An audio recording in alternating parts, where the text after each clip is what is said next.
let's also try and look at who we think might be the pool of most expensive players from this auction. Dustin, who else are you looking at? So I think Liam Livingston for sure, because whichever team doesn't get Green who want an overseas all-rounder, Livingston is one of the few other guys who is an overseas all-rounder and can fit into that. And I think there'll be some surprises among the overseas fast bowlers, like maybe an Anrik Nokia, or even I have my eyes on Kyle Jamieson as well, even though he's coming much later in the auction. Sometimes what you see is teams, they have money left late in the auction. I think Kyle Jamieson is in set 14 or something. And they've got the money and they still need that one spot. And then they say, okay, let's go all in for this player. We've seen players like Riley Meredith get 8 crores Eight. late on in auctions. I think even Alzari Joseph is coming in somewhere late. So these kinds of players who are coming in late, particularly overseas fast bowlers, I can see some of them, in particular Jameson, because he's got that profile with the height, he's got the variations, and he can do a bit of hitting as well. I think he might be a surprise who goes at more than 15. Uh, Anyone else? yeah, Yeah. so I think I have a slightly differing view, and I'd love to hear GS's thoughts on this. I just think that this auction, with again due respect to the international players that are in it, it's not got that wow factor in terms of international quality. I think there is a certain opinion that franchises have made, and there's a formula that's been tried and tested about some of the players that we've discussed here who have gone for big money. I think the days of certain franchises or certain nationality coaches preferring certain players and therefore paying through the roof for them, I think those days are behind us. And I think this is going to be a real test of the expanded scouting infrastructure that the franchises have put in place with the amount of leagues that have kicked off in the last 24 months. And it would not surprise me if the actual sort of meat of the auction lies in uncapped players. I did a quick scout and I checked the sets as of now, and there are, I think, about seven left-arm wrist spinners or eight, seven Indians. And I think Wasim Salakil is the Afghan who is have I got that name right, GS? Waqar Salamkir. Sorry, Wasim and Wakar, I got mixed up. Wakar Salamkil, who has been with a lot of the other franchises in a number of their other leagues in CPL, in ILT20. I have a feeling there'll be a premium for those skill sets again, left arm wrist spinners, leg spinners, at the back of the Vipraj Nigam and Digvesh Rathi and Dishan Ansari, who all came in one set. They didn't go for necessarily huge prices, but you could see what that turned out to be for each team. So there might be a greater appetite in a small auction for those players to go big. So I honestly don't think that we'll get a lot of major overseas headlines. It would not surprise me one bit if the Liam Livingstons of the auction actually go for 2 or 3 times their base price and not like the 15 or 16 CR that we're trying to think. Yeah.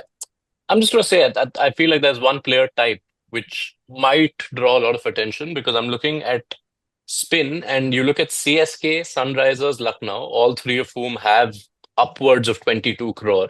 And all three have a requirement for at least a spinner, domestic or overseas. So could that mean, and I'm looking at someone like a Ravi Bishnoi or even a Vanandu Hasaranga who also fits an all-rounder box. Could that mean that spinners might be among the higher priced buys? GS Naga, whoever wants to take it. Yes, you want to go Go for first it. or? Hmm? Go for it. Okay. Yeah, Ravi Bishnoi will be I the thing is, yeah, you're right. Yash, you said these are the franchises are looking for. Even some of the names, like I mean, the other name I can add to that is Bracewell, who certain, but these are not those most expensive buys. I don't will they fall in that? I don't think so. Barring probably Bishnoi, and Bishnoi also, there's a little question mark for me because someone like an SRH, right? They were offered that trade earlier, and just can tell me whether if that news is correct, that he was offered as a trade and they did not want him, and he was at what 11 CR at that point. So I don't see why in an auction SRH will go for him. Bishnoi, one team that will look for him probably is Rajasthan. They might be interested in him, but again, that number I'm not sure whether it would be about 10. I think Bishnoi could be under 10 or just about, unless I'm in auctions, we don't know who comes. So Livingston is the guy where, because LSG need a replacement for Miller, a finisher. Whether there is, and he's in form. The recency bias is there. He's in form as a bowler, though he has never kind of proved himself. So he's not a spin bowling all round as such. He's more like a batter finisher. Does he command a price which is upwards of 10? Agree with Ronak there that maybe maybe just about 10 probably for this, unless again some other franchise wants him outside of LSG, RCB. I don't see him wanting to go for anything like. I mean, if they released him at 8.75, even they need somebody but to replace him. But I don't think they're going to go for that. So yeah, I think the spinner category is the most important category, but not in the most expensive category for me. Yes. think I kind of disagree with the Livingston part alone. I think Venkatesh Iyer is one person we've not spoken about. I think he would be, if not the most expensive, at least the second most expensive, I feel. I think he fits a lot of teams and Indian talent in this auction, apart from especially cap talent, apart from Shaw, maybe to a certain extent, Sarfraz Khan and Venkatesh Iyer. I'm not able to spot any more really good capped Indian batters. And capped Indian batters always are at premium, and it's good that people want that. Venkatesh Iyer is left-handed. Again, that's going to help. So my feeling is it might be Green, might be one, Venkatesh Iyer might be two, and there's a big drop-off in all-rounders. Now the fact that Jason Holder is not in the main draw, he's only coming the accelerated. And also he's not taken the IPL by storm after playing for many teams. I think Livingston, just for the fact that the drop off is massive. So that's something all franchises see. What is the drop off between the first best with the best and the second best? I think you can just do a very basic filter of all rounders overseas cap in this in the sheet, and you'll find that there's a big drop off. So which is why if somebody wants LSG, sorry, somebody wants Livingston like LSG, then he might.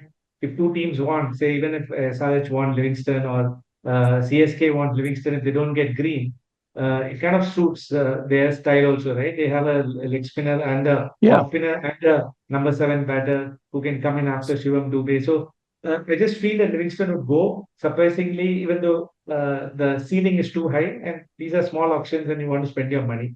So Livingston will be 3, and just to continue on two more names, Pathirana, I am not able to gauge the room, to be honest. I don't know what his position is in terms of injuries, in terms of his skill. If he's fully fit and he's like changed his action and he's actually doing a good job, he's playing for Sharjah Warriors, I think, in the INT20. If he's going to do something good there, then he becomes a very, very exciting commodity again in terms of paying those big sums for the overseas pacers. Otherwise, I'm totally with Rana. I think they're all going to get split. The interesting name in the overseas space slot is Matt Henry for me. I feel that he's some guy who might slightly go higher than normal. And the last point is again continuing on Ronald's point, uncapped talent. I would surely expect a couple of teams, couple of players to go for like close to 10, if not around the 10 region, about 10. Like there's likes of Karthik Sharma, there's Ashok Sharma, a fast bowler who's been doing really well. Again, premium fast bowler, 140 plus, consistent. He's shown some really good glimpse this time in Saeed Mushtaq Ali. People might take a punt because they have 20, 25 crores and you have to spend it somewhere.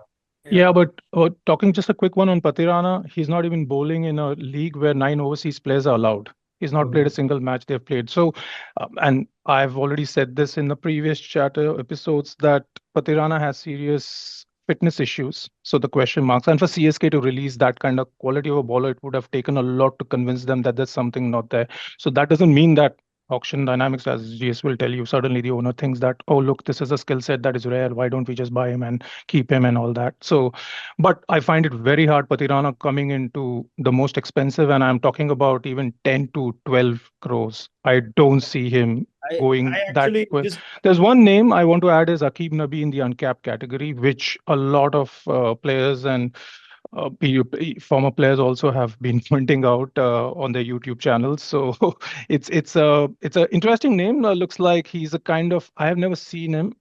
Been told that he's in the Anshul Kamboj style of bowling. So um, I don't know what his pace is, whether he's in the 140 plus or more like a 135, 140 kind of a bowler. So he's one name that probably in the uncapped category could get in the 8 to 10 bracket. Okay, just to quickly finish on one thing, I just want to clarify. I don't think any of us suggesting that Pathirana will go unsold. Yeah, so I think his appetite.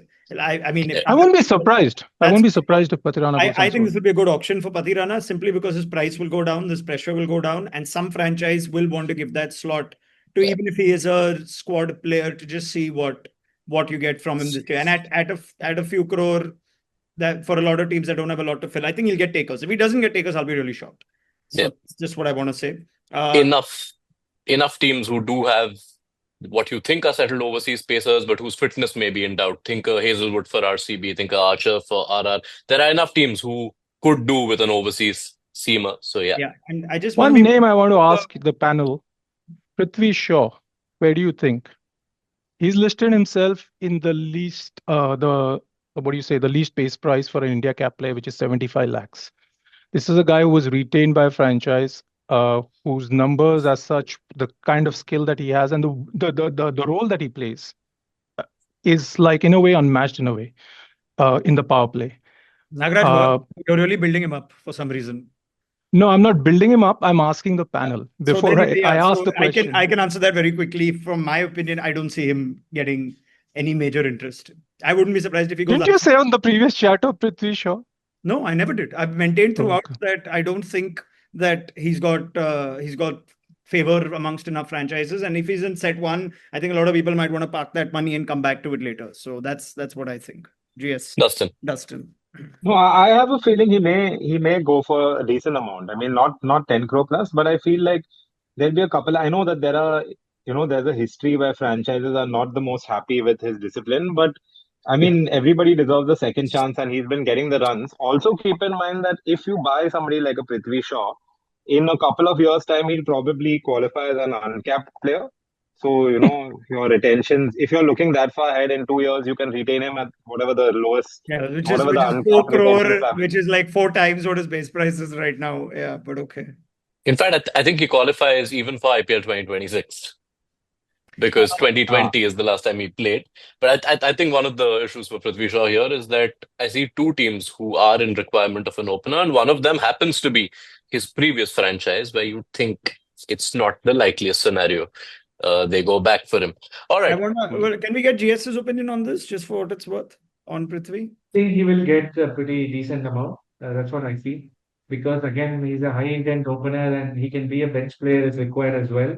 And slot in a KKR and then Abhishek Nair, maybe, who knows? I don't know their relationship, but if he's someone who kind of rates him and they need a quick opener as well. So, yeah, maybe he might get a few interests. I'm just pointing out that his skills have never been in doubt. And it's a real shame that we've not seen Prithvi get as much game time. But I know enough franchises that know that if he's not going to be on a starter in every team, he also becomes a difficult player to manage when he's not in the 11 and 12. And those are non-cricketing factors that have gone against him. Whether he's done enough to change that or whether franchises feel different with the change of personnel and coaching staffs, it's to be seen. I'd be happy for Prithvi if he gets it, but I just don't see it happening. And that's like just saying completely with no bias intended. I just wanted to one quick point is just looking at this set. I'm amazed at the Nitish Rana trade deal. Like, can you imagine Nitish Rana in this auction? I mean, and to a degree, I felt like even Mohammad Shami at this auction would have commanded something pretty high. Probably in north of the 10 CR that he remains traded for at LSG. I understand he might have, but that's just really good business then, I guess, from Delhi for Nitish Rana, because I think he would have been a high value player in this auction. All right, lots of names discussed. We will leave it here. Chatter is only just kicking off ahead of this mini auction. Cam Green, Venkatesh Iyer, Liam Livingstone, Bishnoi, Prithvi Shaw. Who do you think will be the most expensive? What will the highest bid at this auction be? Tell us in the comments. This was Chatter.